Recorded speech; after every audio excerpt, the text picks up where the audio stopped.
Godzilla.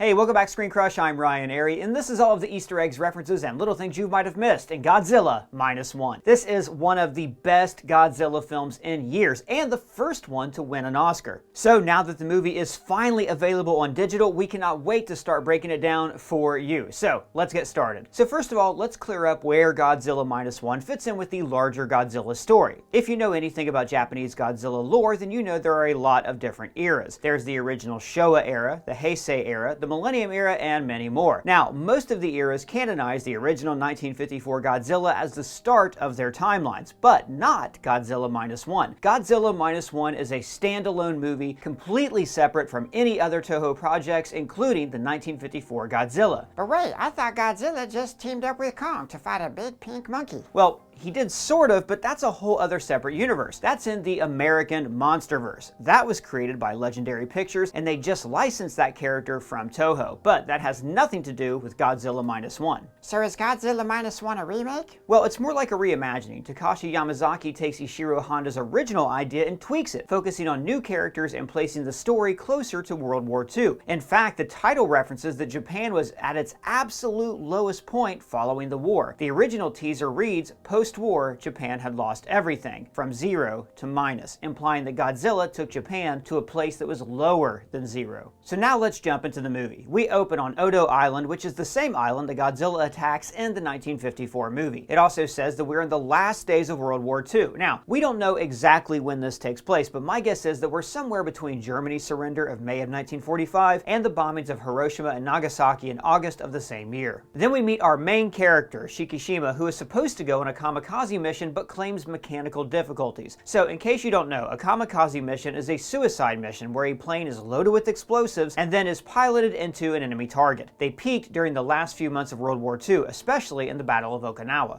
When the mechanics don't find anything wrong with the plane, they shame him, but one of the mechanics says, "死んでこいなんて命令、律儀に守ったってこの戦争の結果はとうに見えてる."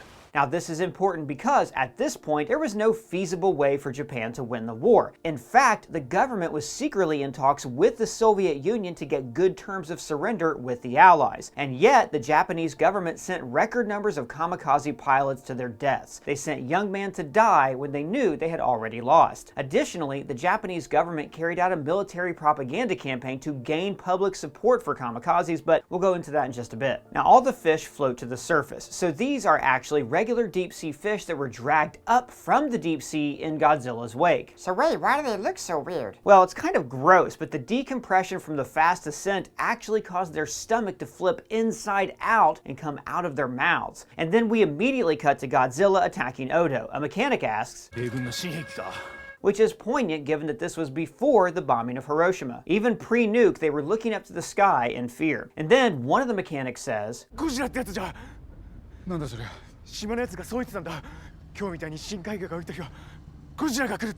which is a reference to the 1954 movie.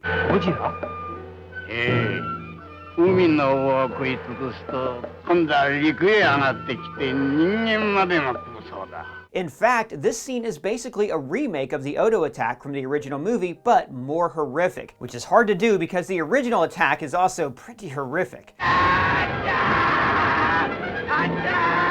Yamazaki does a great job here of giving us the scale of this monster. He also makes him unapologetically vicious. For example, he's not eating these people. He's not consuming them for nutrition. He is literally just picking them up and throwing them.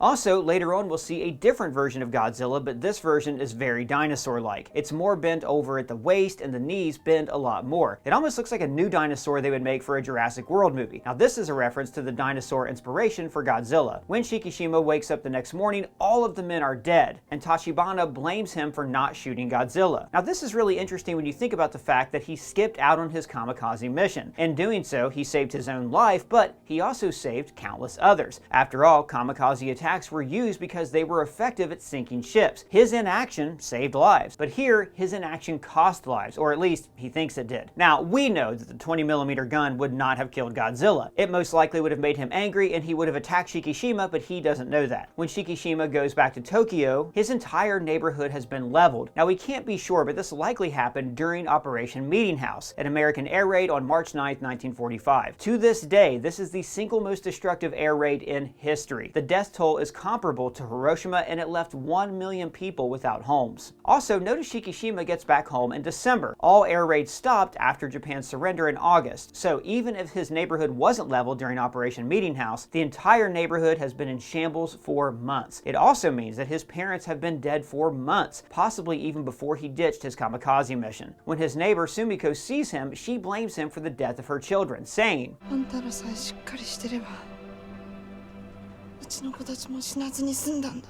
So remember that propaganda campaign that I mentioned earlier? Let's get into it. So after Germany's surrender in May, it became pretty clear that Japan would not win the war. However, the government was determined to fight until the bitter end, or at least they pretended they were determined. To prep the Japanese people for an Allied ground invasion, the Japanese government started a propaganda campaign known as the Glorious Death of 100 Million, which literally said it was glorious to die for the Holy Emperor of Japan, and every Japanese man, woman, and child should die for the Emperor when the Allies arrive. This also contributed to the idea that kamikaze pilots had a duty to die for their emperor, and anyone who wasn't willing to die was a dishonorable and selfish person. Sumiko's words hit especially hard for Shikishima because his parents told him to live. And she's implying that his choice to live is the very reason they died. And then we get the introduction of Noriko and Akiko.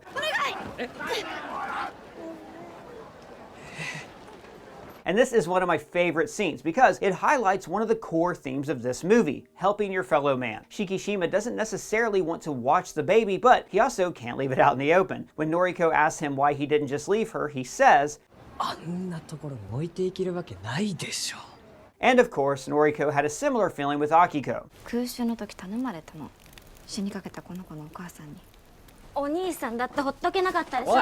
Following her parents' death, adding another mouth to feed makes her situation 10 times more difficult. But still, she couldn't abandon her. Even in this terrible time, she was compelled to help. Even Sumiko can't fight this instinct. She's openly mean to Shikishima, but still gives Noriko her rice. For reference, Japan was on the verge of a nationwide famine at this time. During the last 2 years of the war, food production decreased by nearly 25%, and there was a severe shortage of rice. Giving her rice to a baby is incredibly kind. Throughout the movie, Yamazaki makes it clear that in order to survive terrible things, humans have to help each other. And it all starts with Shikishima, Noriko, and Sumiko banding together to help baby Akiko. And then we fast forward to March 1946 and Shikishima gets a job removing landmines. Now this tells us a lot about the realities of post-war Japan while also being deeply symbolic. Right after the war, the Japanese economy was in free fall. Almost every industry was affected by the heavy bombing campaigns. Around 40% of the industrial plants and infrastructure were destroyed, making it nearly impossible to adequately supply any consumer goods domestically. On top of that, the foreign merchant trade was derailed due to the naval battles that occurred. This all led to severe currency devaluation and rapid inflation. Shikishima's willingness to take such a dangerous job really shows just how bad the economic situation was. But it's also deeply symbolic. These mines are the literal remnants of the war littering the ocean floor, just like the memories that scar those who survived the war. It's very intentional that the cleanup crew is composed of 3 veterans, men who likely still have buried trauma stemming from the war. Speaking of that, I love this exchange between Shikishima and Muzishima.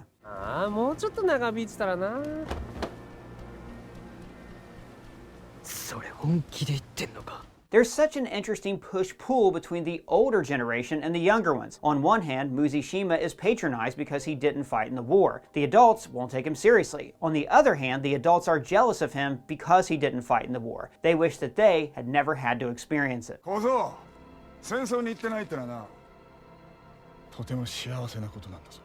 And this really hits home when we switch straight from them to Shikishima's nightmare. He is experiencing PTSD at the most extreme levels, verging on psychosis, when he says, That is bordering on complete delusion. This level of PTSD is not just associated with extremely traumatic events, but also PTSD that is left untreated. Remember, at this point, it's been several months since he got back to Tokyo, and even longer since his experience with Godzilla. He's gone months without treatment. Not that there was even much treatment available. He can't move on from that moment, and he is literally losing his mind. This single scene tells us what Godzilla represents: complete turmoil. In the original film, Godzilla personifies nuclear war and highlights the anxieties of Japanese citizens after surviving 2 nuclear bombings. While we see very clear references to nuclear war later, in this film, Godzilla really represents the chaos of the world around us. In an interview with Letterboxd, Yamazaki said, "Godzilla is halfway a godlike creature in many ways. He's a metaphor for nuclear weapons and war. You could view him as COVID in this film. This Godzilla is representative of any destructive force that can sweep through our lives." But this is even more interesting when you consider how Shikishima talks about his trauma. Multiple times he claims that he never saw action.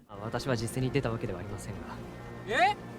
And yes, he never saw direct military action, but the one reason he was on Odo Island was because of the war. For him, Godzilla was war trauma and very real action. In the context of world disasters, how many of us were deeply impacted but didn't feel like we could express it because we weren't on the front lines or we knew that others had it worse? Then we see Operation Crossroads, the real-life nuclear test that the US conducted in the Bikini Atoll. And here we see Godzilla mutate from the dinosaur we saw earlier in the movie into the creature that attacks Tokyo. In almost every iteration of Godzilla, nuclear attacks make him stronger, and in many iterations, it's what even drives him from the sea. So this movie is no different. And then we get this montage of Shikishima, Noriko, and Akiko's lives improving. The rubble is slowly being removed. Akiko is growing up healthily, and Shikishima genuinely enjoys his job. Now this is a metaphor for the healing of Japan itself, both socially and economically. Following the extreme downturn of the economy in the final years of World War II, Japan experienced the biggest post-war boom on the planet. It was such a big bounce back that economists today still call it the Japanese miracle. This growth is reflected in their house, Shikishima's job, and Noriko's newfound employment. But all that progress is shattered when Shikishima's boat is sent to look for the USS Lancaster in May of 1947. When he sees the wreckage, he says, もしもこれがあの時のゴジラと同じ個体なら、さらにでかく凶暴になっていると思われます。 The nuclear blast not only mutated Godzilla, but also strengthened him. It's also why there are more fish on the surface here than there were in the first attack. When they realize they're just there to buy time, Akitsu says, この国は変わんねえな。 Now that's of course a reference to the kamikaze fighters. Just like them, they've been sent out just to die. But in a strange twist, Akitsu won't run. He says, 誰かが貧乏口引かなきゃなんねんだよ。 I love this because it really highlights the theme of helping your fellow man. It is beyond messed up that their government sent them out to die once again. But this isn't for a war that they've already lost and that's already caused mass civilian casualties. No, this is to protect the lives of their fellow man. Godzilla is heading toward Tokyo and will cause untold destruction. These are the lives that they are fighting to protect. Now, Godzilla grabbing that boat in his jaws was just perfect and definitely a reference to the train bite from the original movie. I also love how Godzilla gets shot in the face and we just slowly see him regenerate. Not only is it a great use of VFX, and don't worry, we're going to talk about the VFX more in a minute, but it's also a great metaphor for Godzilla himself. In an interview with Verge, Yamazaki said, "I wanted Godzilla to feel like the physical embodiment of a kind of negative energy tied to people's fears, worries, and disillusionment. We, humans, we're not necessarily there to kill Godzilla, we're there to calm him. In that context, we can't kill Godzilla any more than we can kill all the negativity in the world. He will always regenerate." But they're saved when the military boat comes in. It's very telling that the big military ship fails while the small wooden ship survives. Yamazaki wanted to make a film where people had to save themselves instead of waiting for the government to step in, and I think that this is the first example of that. While the military does save them, even their heavily armored ship doesn't stand a chance against Godzilla. They're a band-aid at best.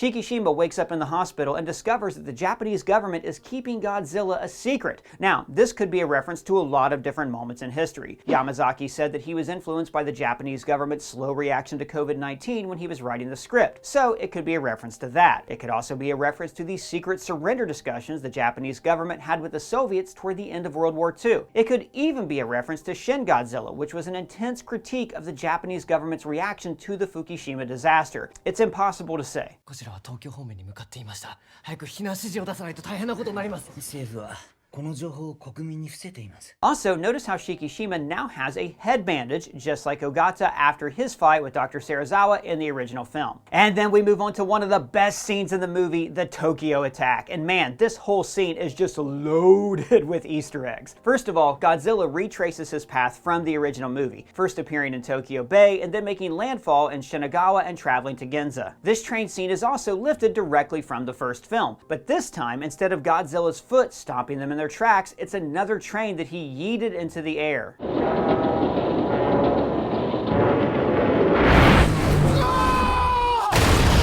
And then he does the iconic train car bite. We also get these super similar shots of Godzilla's giant steps, as well as similar shots of people running. They also have identical shots of tanks shooting at Godzilla. There's also the reporters who say the same thing almost word for word.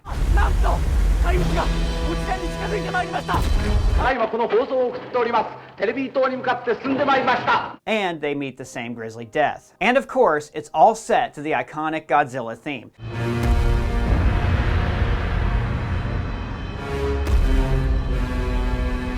In my opinion, this is one of the best Godzilla attack scenes of all time, and it is insane that they made it on a budget of only $10 million. $10 million seems like a whole lot of money, though. Well, for you and me it is, but films are expensive. For example, Godzilla x Kong cost $150 million. Now, they managed to make this movie on such a small budget by combining traditional effects and CGI, as well as keeping really small sets. For example, most of the actual filming for this scene was done in a parking lot. They also didn't do any muscle simulation for this version of Godzilla in order to replicate the original Godzilla, which of course was done using entirely practical effects. And then we get the famous Godzilla atomic breath. Now, Godzilla's had atomic breath ever since the original film, but most of the time the atomic breath either just sets things on fire or acts as a laser. In this case, Yamazaki very intentionally chose his breath to leave a mushroom cloud, reminiscent of an actual nuclear bomb. He told Pulliam Moore with The Verge that this was to mimic the metaphor in the original movie, saying, "I wanted to bring some of that original intention behind Godzilla back and more to the forefront, and the shots of nuclear clouds are a big part of that." And then, sadly, Noriko dies. Now, this marks a huge turning point for Shikishima. He was unable to let her in because of his past. In a way, he let his past prevent his future, and now that future is erased. On a deeper level, Noriko's death is a metaphor for the lasting impacts of the nuclear attacks on Hiroshima and Nagasaki. Over half of the death toll from those attacks came days later. Many died from radiation poisoning and for years afterwards. People were diagnosed with cancers from the radiation exposure. The consequences of those attacks were felt for years. Similarly, Shikishima just lost the love of his life to a creature from his past. And then it starts raining, but the water is black. Following the nuclear bomb in Hiroshima, black rain fell. The clouds mixed with the ash and produced black, tar-like raindrops made of ash, radioactive fallout, and water. In some cases, these droplets even led to radioactive burns. I should also note that Ginza was one of the most heavily affected areas during the air raids. In fact, it was so leveled that in 1946 they held the Ginza Reconstruction Festival. The worst night of the bombing was known as the Night of Black Rain, so it could also be a reference to that as well. Following this attack, Captain Tatsuo Hota puts together a civilian army. Now, there is a practical reason for this as well as a metaphorical reason. On a practical level, Japan had very little in the way of military at this time. The terms of surrender with the Allied forces called for a near complete disarmament. Even if the government wanted to react, they wouldn't have the men or equipment to do so. Notice how Tatsuo says, 連合国に引き渡し予定だった駆逐艦4隻の提供は約束してもらいましたが it was basically luck that they even had those ships. On a metaphorical level, it pushes the theme of saving your fellow man. In the Verge interview, Yamazaki said, "It was right in the middle of the pandemic when I was first writing that script. In those early first few weeks, we had the sense of, hey, the government's not doing anything. This is going to be upon us." I wanted the script to reflect the feeling of people realizing that, presented with a problem like Godzilla, they would have to rise to the occasion themselves to survive. Yamazaki writes this scene masterfully. In a realistic manner, there is pushback at the beginning. After all the trauma from the war, people don't want to run into a dangerous situation again. But this isn't for a fight between two warring governments. This is to protect people in their city. Eventually, we hear, which echoes Tachibana's line during their first encounter with Godzilla. 誰かが貧乏口引かなきゃなんねんだよ They're no longer willing to fight for their country, but they will fight for their countrymen. Also, their tactic to kill Godzilla is similar to the tactic in the first film. In the first movie, two divers find Godzilla in deep water and then unleash their weapon, an oxygen destroyer, to kill him. Here, instead of drowning him by hand, they use buoyancy to defeat him. Instead of destroying the oxygen, they use Freon bubbles to trap and sink him. The operation is called Wadatsumi, which is a sea dragon and water deity in Japanese mythology. Dr. Noda says, 海の力でゴジラを殺す so it's a perfect name. Now, as they're preparing to fight Godzilla, there is a lot of trepidation. 発案しておいてなんですが、あの作戦が成功するのは奇跡に等しい気がしてきました。 But they're comforted in the fact that it is not guaranteed death. Remember earlier when Shikishima said this, 危険なだけで死ぬと決まったわけじゃない。実施冷静の特攻とは違うんです。 even people who weren't kamikaze pilots would feel similar. By the end of the war, Japan was throwing bodies at the problem. Their casualties were much higher than the United States, so a plan that doesn't insist people will die is already a win. And Dr. Noda drives this point home when he says, 思えばこの国は命を粗末にしすぎてきました脆弱な装甲の戦車補給軽視の結果牛が戦士の大半を占める戦場戦闘機には最低限の脱出装置すらついていなかった特攻だ玉砕だと everything he lists was a real problem during the war. Tank construction was put on the back burner, so their tanks were poorly designed and didn't have enough steel. In April 1945, the US began Operation Starvation, which was a plan to disrupt Japanese shipping, specifically of food. This affected both soldiers and civilians in Japan. And finally, none of their planes had ejection seats, although, to be fair, no country's planes had ejection seats except for Germany. But the point still stands that during the war, lives were cheap. These soldiers weren't treated as people, they were treated as pawns. Dr. Noda saying, 民間主導の本作戦では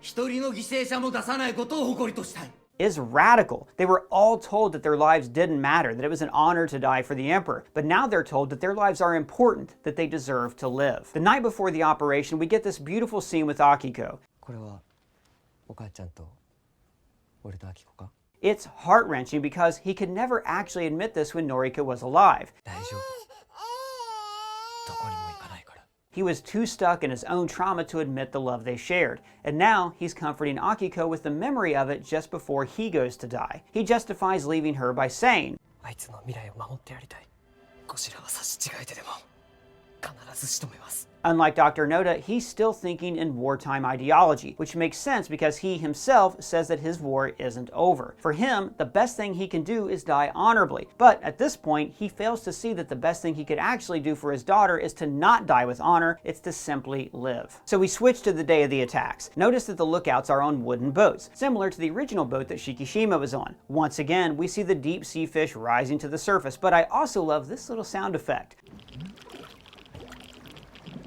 That's actually the noise of a Geiger counter. In the first film, they also used a Geiger counter to track Godzilla for their final attack. Shikishima gets in the air, and over the radio, Akitsu says, 無茶すんじゃねえぞアキコ一人ぼっちにしたら許さねえからね Now, this is a huge turn from the beginning of the movie. Originally, people were angry at him that he dared to live and to not follow orders. Now, people will be angry if he chooses to be a kamikaze. He lures Godzilla into the ocean, and man, this fight is awesome. One of my favorite things is how they play the iconic Godzilla music when he's wrecking destruction, but they stop it whenever there's hope for the humans. You can see it right here.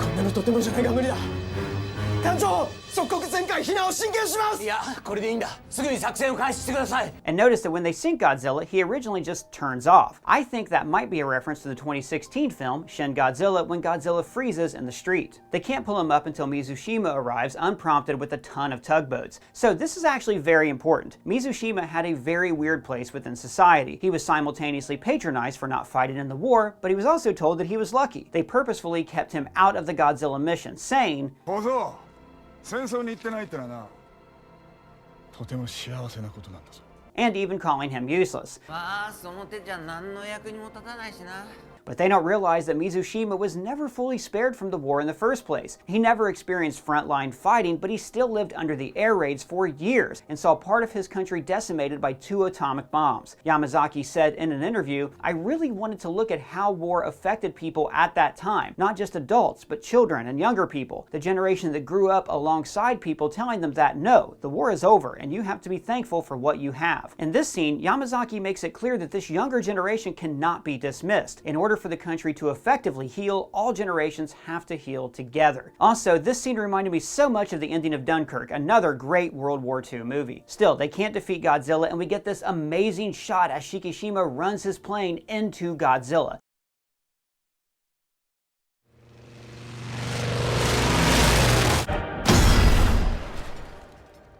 The complete silence is perfect, and I love the look on Dr. Noda and Akitsu's faces. Even though they're about to die, they still don't want Shikishima to do it. But then they realize that he ejected. We cut to Tachibana saying the same thing that Shikishima's parents said. Tachibana is the only one who could stop Shikishima by freeing him from his guilt. For years, Tachibana blamed him for the deaths on Odo Island, and that's why Shikishima was set on dying. He thought only his death could fix his mistake. But Tachibana frees him from this notion. It's this forgiveness, not killing Godzilla, that finally allows Shikishima's war to end. Cutting back to the fight, all of the civilian army salutes him. Now think about this. He opens this movie as a disgraced soldier, specifically because he refused to commit suicide. And now he's getting a sign of military respect because he chose to live. It's just perfect. It was perfect. Perfect. Everything, down to the last minute details. As Godzilla collapses, he lets out these blue rays of light, which is a direct reference to the multiple heat rays of Shin Godzilla. Once they get back to land, Shikishima runs to the hospital because, surprise, Noriko is alive. She's missing an eye though, which I think is a reference to Dr. Serizawa in the original film. For 1 second, all seems well. Noriko is alive, Shikishima can finally move on, and Akiko will have both her parents. And they lived happily ever after. But as Noriko leans down, we see black marks spreading across her neck. This is probably a sign of radiation poisoning. While many people died on the first day of the bombing, for months afterwards, people were still dying from burns and radiation sickness. Even up to 70 years later, there was a higher rate of cancer among those who were near the bombings. It wouldn't be unrealistic that Noriko was experiencing radiation effects, especially because we don't know how long it took for them to find her. Now, while it's a sad ending, I think it's perfect. After an atomic bombing or a monster attack, there is no way to go back to normal. The world has fundamentally changed. There's a lot of healing that people can do to live long and happy lives. But there are scars that will never go away. There are effects that will last forever. And tainting this happy moment with the reality of radiation is a perfect way to show that. And of course, we couldn't end without a shot that proves Godzilla lives on. Now, this is more than just a sequel setup. It's actually referencing a line from the original movie. もし水爆実験が続けて行われるとしたら、ゴジラの同類がまた This ending scene takes place in 1947, and the United States' last nuclear test was in 1992, but the most recent test was by North Korea in 2017. Atomic bombs are still, metaphorically, hanging over our heads, and because of that, Godzilla can't die. You can't get rid of me, bitch!